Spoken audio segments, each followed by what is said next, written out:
the YMCA's Spirit of the Valley Award. Its inscription is taken from the words of St. Francis, for charity and wisdom, patience and humility. Given each year since 1985, the award salutes members of our community who personify service. Individuals who selflessly dedicate time, talent, and resources on behalf of all of us in the Kanawha Valley. This year's honoree is Joseph C. Jeffords, Jr., or just Joe to most of us. The life of this dedicated servant began in Charleston on June 24, 1919, the son of Agnes and Joseph Crosby Jeffords. Joe attended Kanawha Grade School and Roosevelt Junior High, where he ably played the position of substitute on the Rough Riders football team. In 1937, Joe graduated from Charleston High and headed for the prestigious MIT, where he earned a degree in mechanical engineering and a commission as a second lieutenant in the Army ROTC. Just months after graduation, he was called to active duty and sent to Fort Knox, Kentucky, and then Memphis, Tennessee for additional training. That is where he met the woman who would later become his wife, Olivia Evans.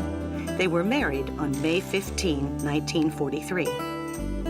Later duty included service on the staff of General Simon Bolivar Buckner in the Battle of Okinawa. Promoted to lieutenant colonel, Joe also served as ordnance officer of the task force that disarmed the Japanese garrisons on the islands between Okinawa and Japan. He was released from active duty in 1946 and returned to the lush green hills of West Virginia. After only a year with the Kanawha Drug Company, Joe started his own firm, first known as the Jefferds and More Corporation. Later, the name was changed to Jeffords Corporation, which it remains today. The firm flourished under Joe's leadership and today employs more than 300 people in 4 states. Jeffords Corporation, which sells materials handling equipment, has grown to be one of the largest distributors of its kind in the United States. Joe and Olivia raised 4 children. The first 2 were named for their parents, Joe III, known as Pete, and Olivia, who actually goes by Sally. Next in line is Marion, then the youngest, Bob. And despite the demands of home and business, Joe willingly volunteered for an impressive array of civic and church involvement. The list is staggering. Even more so when you realize this year's nominees served these groups in leadership capacities.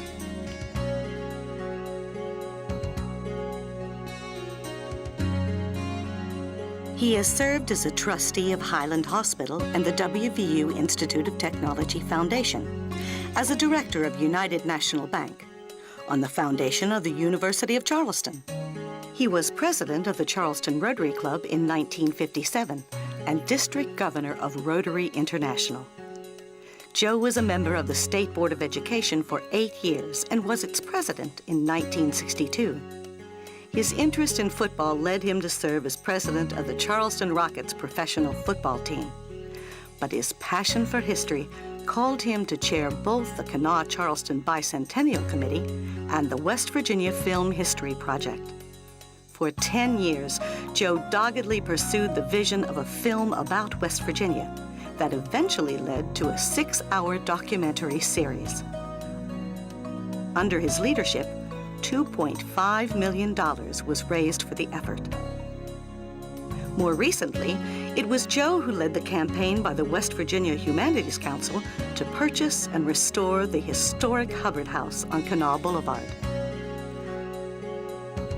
Friends endearingly refer to him as a guiding force, an extremely good fundraiser, and a man who can be a bulldog when he gets an idea and won't let go of it until he gets it done.